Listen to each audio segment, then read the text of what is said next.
Welcome back.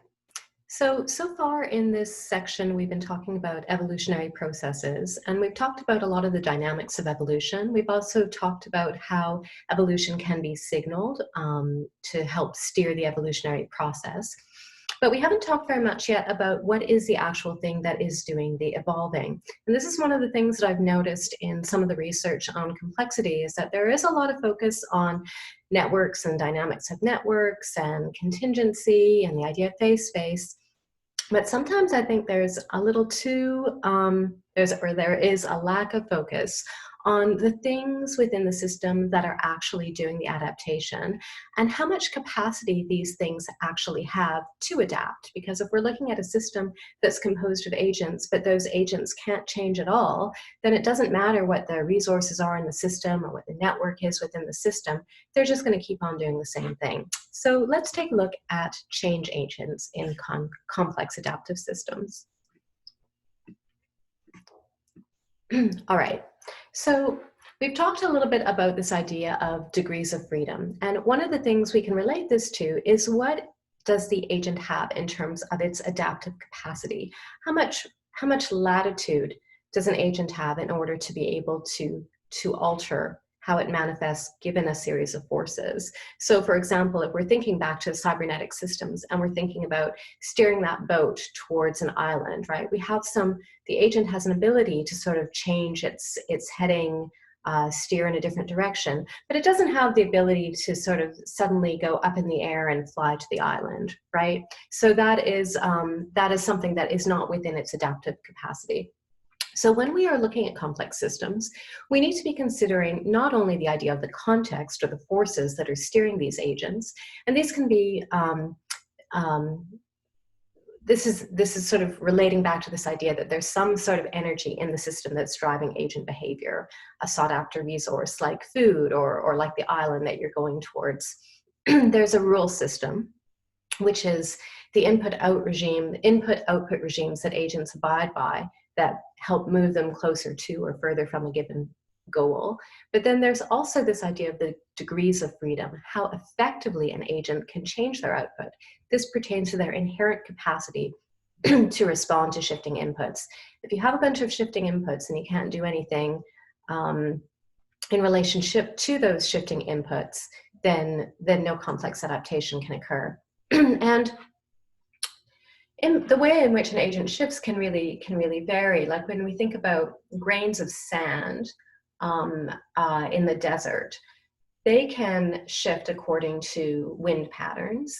And we see how you can get ripple effects in sands that have emergent sort of qualities to them. There's a global pattern of those sand ripples that is bigger than any of the individual agents. And the sand obviously isn't thinking, I'm going to form a ripple pattern, but nonetheless, these patterns form based on the fact that the sand has some agency in terms of its ability to move, right? And that's about its only adaptive capacity. It can just move.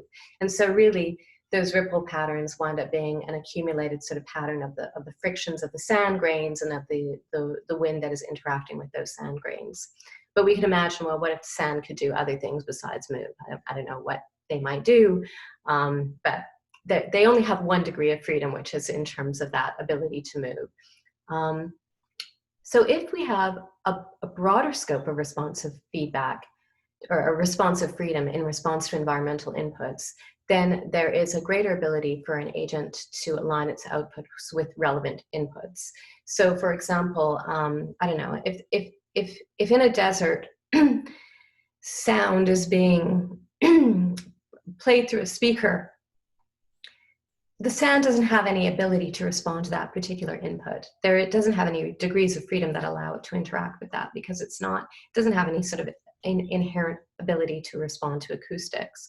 So we can think about, in some ways, the more complex systems, they're both receiving more inputs that they can respond to, but they also have greater capacity for adaptive outputs in response to those inputs. So we'll talk more about what that means. All right, so when we're thinking about complexity, we should think about what is evolving within the complex system. So sometimes we think about, well, we normally think about what we are doing with respect to a system. So people's relationship within a space of niches, and it's the people that are shifting. So I can say, well, there's a room set up, and we're going to focus on the fact that within a room, there may be different chairs situated in that room, and people adapt their behaviors in order to sit at the chairs that are the nicest chairs, the ones with the best views to the outdoors, the ones with the least disruption from noise from fans or other things that might be annoying to be sitting near. So that's one way of looking at niche evolution.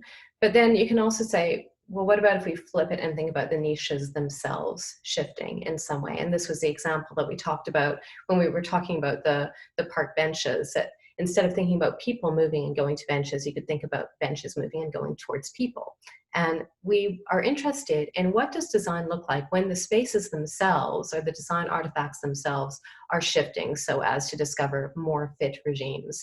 So I want to move the focus away from thinking about what people do to adapt to the available niches, and instead think about how could we provide niches with more sort of adaptivity so that they could respond to what they regard as people wanting, or inputs that they're receiving from people. And when we think back again to the cybernetic example, what's interesting here is that it doesn't, the whys don't matter. So why are people sitting in a particular chair? It could be because they like the view. It could be because it's quieter there. It could be for a whole constellation of causes. None of that matters from the perspective of the agent that is adapting or the chair that's adapting. The only thing that matters to them is that people seem to want that particular location for a chair to be, or a park bench to be, and that it can then adapt its behavior to align with that perceived input. The causal reasons of why people are choosing that are not important, whereas often we're trying to figure out why people want to do a certain thing, and then basing our design interventions on an analysis of what we perceive to be people's desires. Okay. So let's look at a couple of design artifacts. So we have a cultural museum, we have a family home, and we have a nightclub. Now, if you look at these three examples and you think, well, how easy would it be for that nightclub to transform and adapt to become a family home? Okay, you can imagine that you may do it, and someone who has a lot of money might say, oh, I'm going to live in a retrofitted nightclub that went bankrupt, and it's going to be a really cool pad. But overall, for a family home, it's not going to be that adaptable. Similarly, if you want to change a family home into a cultural museum, it's not the easiest shift. It requires a lot of inputs from the outside in order to have these designed artifacts alter. So what I want to do is I want to think about each of these designed artifacts as being the agents in the system. And these are agents that have low adaptive capacity. They're very customized, and so they don't have a lot of flexibility in order to change. But let's look at another three examples with high adaptive capacity. These are canal buildings in the Netherlands, in Amsterdam, and we see that one is functioning as a cultural museum, one is a family home, and one is a brothel. Same basic physical artifact, different possibilities drawn from this space to enable a whole host of different kinds of functions to be housed within the same design element. So when we think about emergent systems and how a niche is evolving, we can imagine it, a helpful way to imagine it is drawn from the work of John Holland, who is a member of one of the kind of founders of the Santa Fe Institute. And I haven't mentioned Santa Fe in this course so far, so I should probably give a little shout out to Santa Fe. They are basically the first think tank institution that really wanted to bring together people interested in thinking about these dynamical systems, these complex adaptive systems, and study them. And so they brought together researchers from physics, biology, economics, planning, all kinds of disciplines to try to think about systems that cannot be broken down the way we break down systems in physics, that have to be broken down by looking at relationships, and that also can't be broken down by thinking about the the individual parts. I was just listening to a lecture by David Krakauer, who is, I believe, currently the director of Santa Fe. And he likened it to, if you want to understand what a brain is doing, you don't chop up the brain into smaller and smaller pieces and then look at those pieces, right? This atomistic way of looking at it is not helpful. You have to sort of understand the interconnections, the networks, the systems that are at work, the processes that are at work in order to understand the brain. And so really this was a group of scientists trying to understand this, these complex processes and how they unfold. Now, John Holland was an important member of this group, and he coined the phrase complex adaptive systems. And so he describes it as kind of these niches, and which we can liken in a way to buckets. So let's think about this niche over here. So this is a niche, and it has certain supply, things that are on offer that it wants to be used. So let's say we've got red things on offer and we've got one white thing on offer, 4 reds and 1 white. So we can think of this niche or this agent as being happy when all of its supplies are being fully utilized. Everything it has on offer is being exploited in some way. Then there is some sort of resource or fuel or demand. And so this is the demand. It's looking for something that can satisfy these desires, which are red, right? So if it goes over here, it actually finds that it's fulfilled, but there is still kind of an untapped potential within this niche. So this niche probably either wants to, you know, find some kind of demand for this white, or it may sort of seek that and then realize, no, there's no demand for this. So it might alter and say, maybe I want to be red or something else, and hope that then it finds demand. So we can think of the actors that desire what the niche is offering as being what fuels or provides resources to a niche. Resources want to find homes. So in a way, going back to the park bench example, I am a resource for that park bench. And I want to find a home, which is a place to sit. But that park bench also wants to offer itself as a home to me as a resource. It's viewing me as its resource that makes it more fit if I choose to sit there. So this flips how we normally think of niches, as offering a resource or a habitat for a species. But it works well for our purposes, since we're interested in not my evolution as the person seeking the park bench, but the park bench's evolution as something that is looking to sort of find that, well, I've got something on offer and I want it to be used. I'm offering supply, and I'm not really happy or satisfied until that supply is being used to its greatest ability. And if the supply that I'm offering isn't being used, then I want some ability to be able to adapt. I don't want to rely on these things adapting. I want the ability, as the agent offering supply, to alter what I can do. Okay. So let's imagine that we have a bunch of these sort of different niches, different agents that are offering supply. And so they could be offering different supplies. Maybe one niche is offering privacy, another niche is offering interaction, and another is offering, I don't know, whatever, haircuts, right? So we have the one that's offering haircuts is a niche, a supply of niche. It turns out, in terms of what's on demand over here, we can see this is the demand or the fuel. There's nothing that wants this, right? So if there's zero demand for this niche, probably this niche wants to just die, disappear from the system, be replaced with another niche. This niche over here is basically operating at full capacity, right? Like there's going to be more sort of demand in this system for this particular niche offering than supply that is available. So this one may want to replicate. This one's got untapped capacity, so you know, it's hoping to somehow be able to leverage the power of these niches. And I should say, sort of over here, like I'm assuming this demand here is fueling this niche, this demand here is fueling this niche, this demand is fueling this niche, this demand is fueling this niche, right? So here we have both overcrowding, that there is sort of too many that want these supplies, plus it's got untapped capacity. So it wants to basically transform these to meet with this. What's happening is that these things all sort of are trying to find a niche, and if this niche isn't available for this, then it'll the resource can sort of enter into a random queue and say, well, I didn't get what I wanted here, so I'll go randomly to another queue, randomly to another queue, randomly to another queue. Eventually it'll find a home over here, right? At which point this is actually has the ability to have its offerings fully utilized.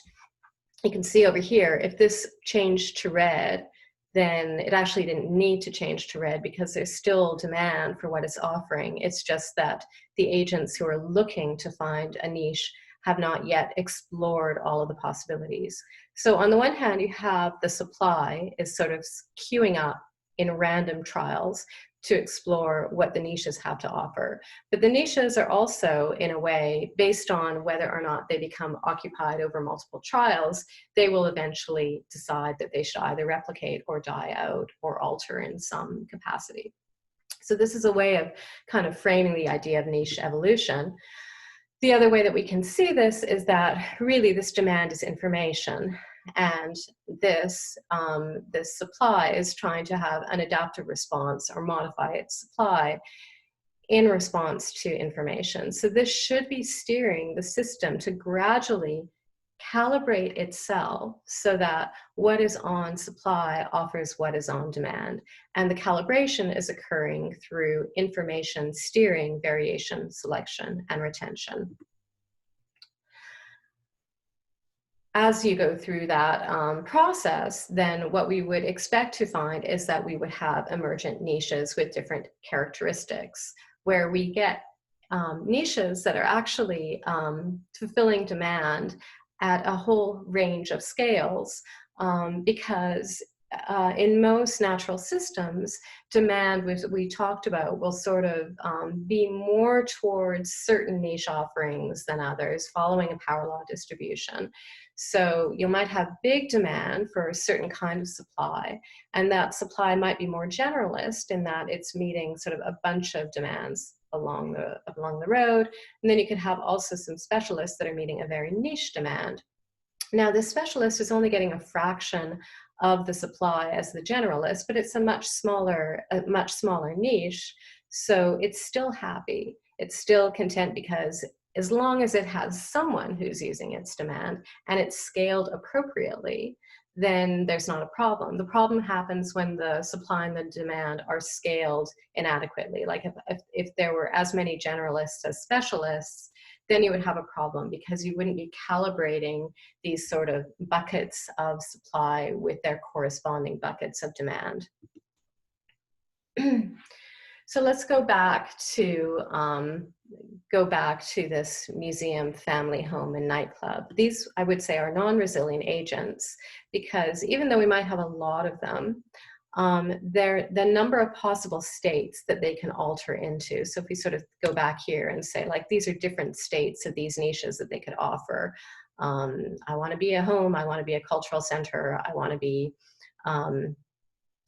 what was my other one? A restaurant. I forget what I had. Family home, nightclub, a museum, right? That shifting is not easy. It's really difficult for that shift to be made. So to kind of alter what you have on offer to meet what is on demand doesn't happen.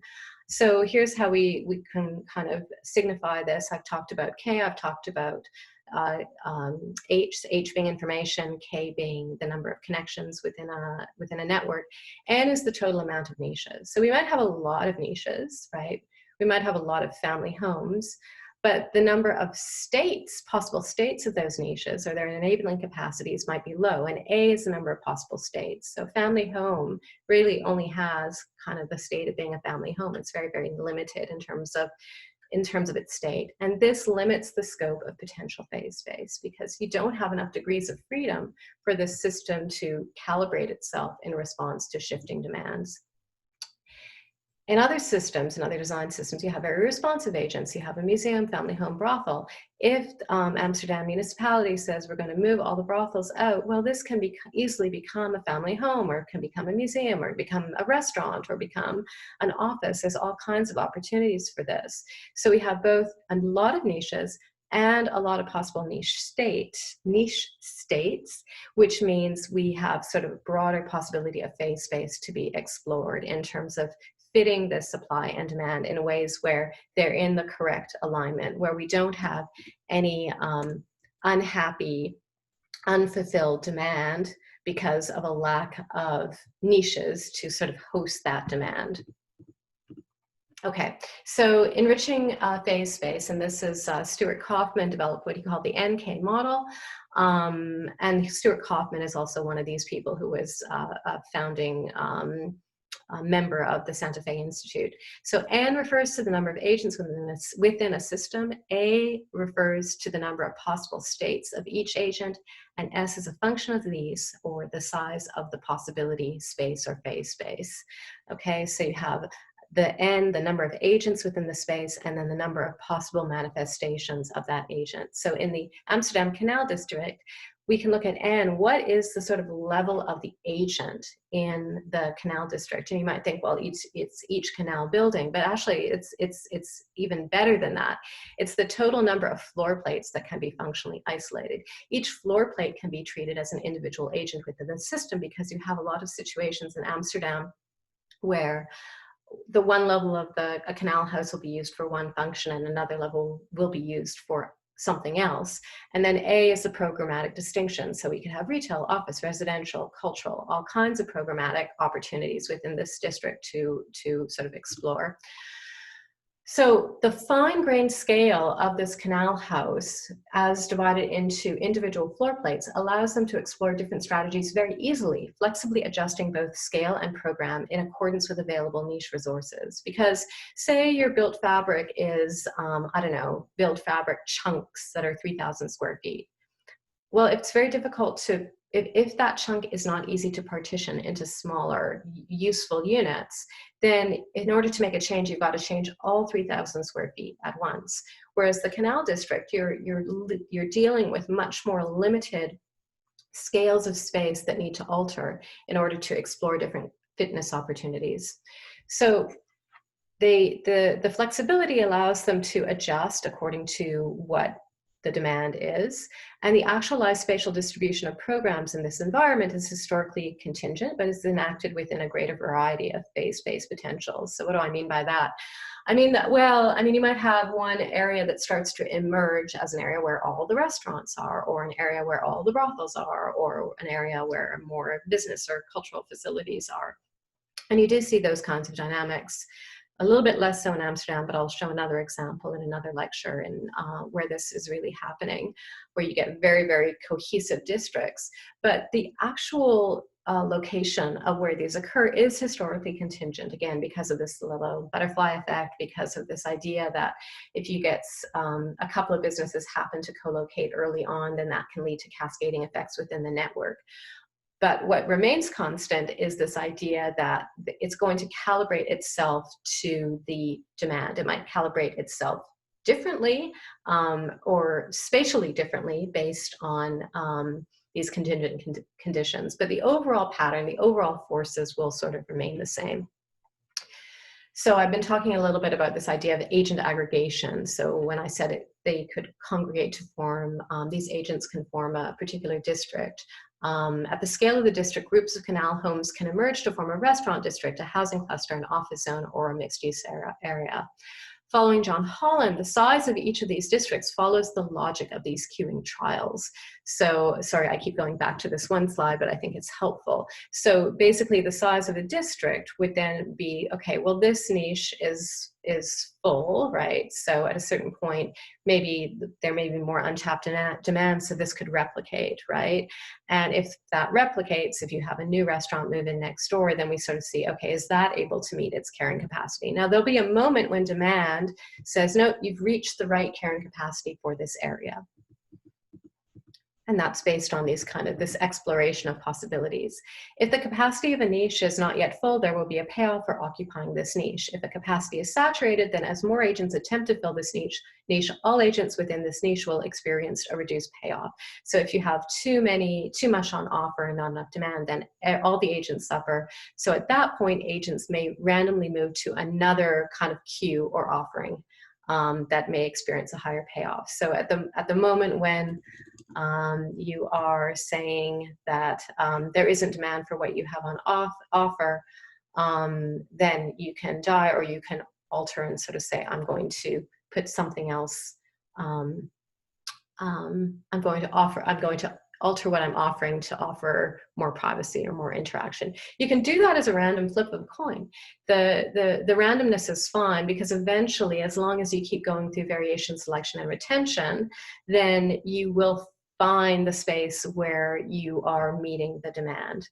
It's just the article that you have associated with this lecture by John Holland is going through this idea of these cues.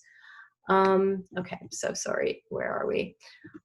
So function here, so this process is basically functioning as algorithmic search, where principles of variation, selection, and retention can more broadly be considered as computational processes that can unfold in an urban or architectural context. So we talked about general Darwinism, and that you don't need Darwinian processes to necessarily unfold in biological systems. So this is a more generalized application. And you can then think in a way as the urban as being urban fabric as operating as a computational device that is sort of cascading through variations, trying to figure out how it can function most effectively. Shifting civic dynamics or user needs are the variables that are feeding into this computation. So if for a while restaurants are really popular, then that's sort of pushing the system towards one way. If after COVID-19, demand for restaurants drops in half, then that is going to feed into the computation differently, and we're going to see transformations in the urban fabric. I think all of this is actually really intuitive. You understand this, but it's just I'm laying this out in terminology that puts it into this complexity framework. And what I want to say is that here, urban evolution as urban evolutionary search is not a metaphor. I'm not sort of saying, oh, it's sort of, what do I want to say here? A lot of people talk about urban complexity in very, very metaphoric ways, but I'm actually saying, no, it's not a metaphor. It is actually, the urban is actually acting like a computer program that is processing inputs. And in this space, using responsive design agents, as long as the unit of design that you're working with can have some adaptability, some flexibility, then they can basically keep altering what they do as an algorithmic search through a combinatorial space of possibility. They keep combining, recombining, shifting what they do until they find out what is the right sort of what they select for what is the right function within their particular context. So just pausing here, again, we can think about this as the benches going through, the park benches going through an algorithmic search through a combinatorial space of possibilities, that combinatorial space of possibilities being position, orientation, and canopied or not canopied. And as they search through that space of combinatorial possibility, they eventually will find niches where all the park benches cannot change. No park bench can change what they are doing to become more occupied. They may be able to change a location and become equally occupied, so there's some contingency there. But the idea is that the system as a whole wants to find kind of that perfect moment where any shift in a park bench will only result in a lower global occupancy of all park benches. And by the way, Beinhocker is one of the readings that you have to look through, and I would really recommend it. It's really, really interesting. Okay, so I just want to also talk about something that we rarely really think about when we're talking about agents, and this has to do with the scale of what's an appropriate urban agent. And what I want to say is that we want to kind of have in complex systems the smallest functional cell possible in terms of scale, because, well, if we get smaller, then obviously the agent can't do anything. But if we get too big, then we're kind of limiting flexibility for us to explore smaller niches. So we want, what is the smallest viable niche that we can have? And you can look at this over here, right? So one floor, one zone within a canal house. This is one floor stretching back, right?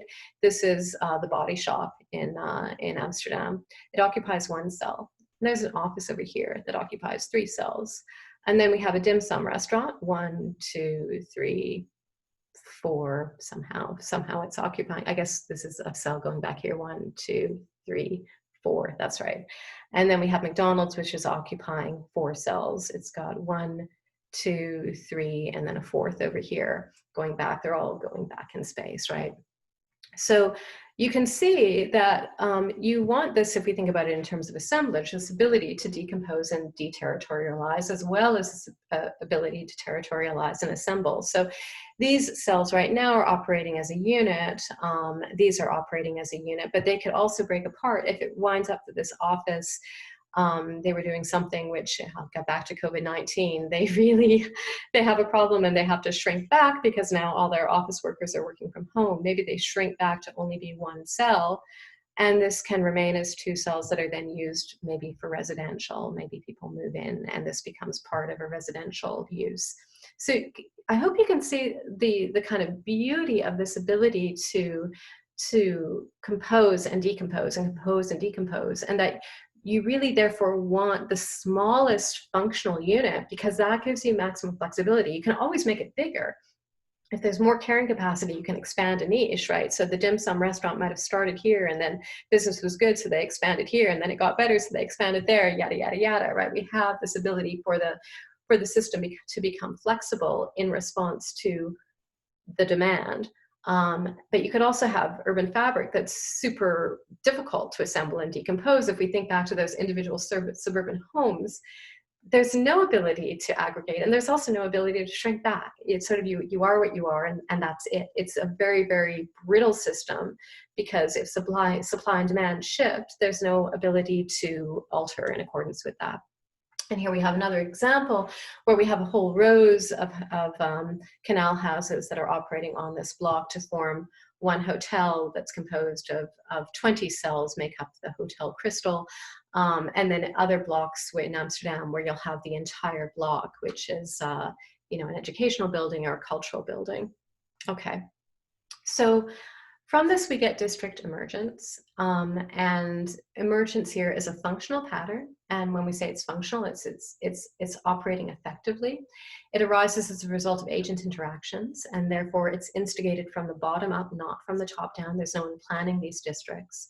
As patterns emerge, these constrain actions, enslaving subsequent agent behaviors. And what I mean by that is that once you have the brothel district in Amsterdam, that then enslaves other agents that want to become brothels. They don't go and establish themselves away from the red light district. They all congregate in one area. And so there's a kind of a history there that constrains what's going to happen. The nature of this enslavement is contingent or path dependent. Different patterns might equally have emerged. And once emergence occurs, it interacts with and alters the composition of its fitness landscape, creating and deforming basins of attraction. And again, by that I mean, if you are wanting to have a home for your family in Amsterdam, you're probably not going to be attracted to the basin that is the red light district because that is not the niche that meets your demands. You're going to look for a basin of attraction where there's already homes that have been established there. And in that way, again, we have these reinforcing feedback loops where the rich get richer and where you get districts that are then attracting other members that are like their kind. These basins are experienced as functional features, such as pathways, right? That's a functional feature, or cohesive neighborhood districts. Okay, so that's the last thing I want to say about this, and this is going back to Winnipeg and a project that was done by my colleagues from, it was designed by the same people who started 5468796, but this work was done while they were with Kohlmeyer Associates, where we also worked together. So this project is website in Winnipeg, and it's a downtown housing project, very small little housing condo project. And there was a question about what to do with the ground level and whether it would be viable to have retail or downtown business opportunities within these spaces, or whether they were better leaving them as part of the residential unit. So the decision was to treat that lower level as a flex space. So rather than defining it in advance and trying to make predictions about what it should be in a very state science way, to take a more nomadic approach and to offer it as an opportunity with niche potentials to be a retail space, a storage space, a home office, an extra bedroom, or a separated leased out space that someone else could come in and rent from you for retail or for other purposes. Okay, so here we have basically embedded into the design this possibility for this thing to have more possible state niche states available to it. And the idea being that they can then cycle through and test different scenarios. And eventually then you might find that the fitness for this zone is that all of this is retail, or all of this is residential, or maybe there's a mix, the right balance. But that by providing this flexibility within the architectural space, you're prompting that kind of system exploration. All right, thanks very much.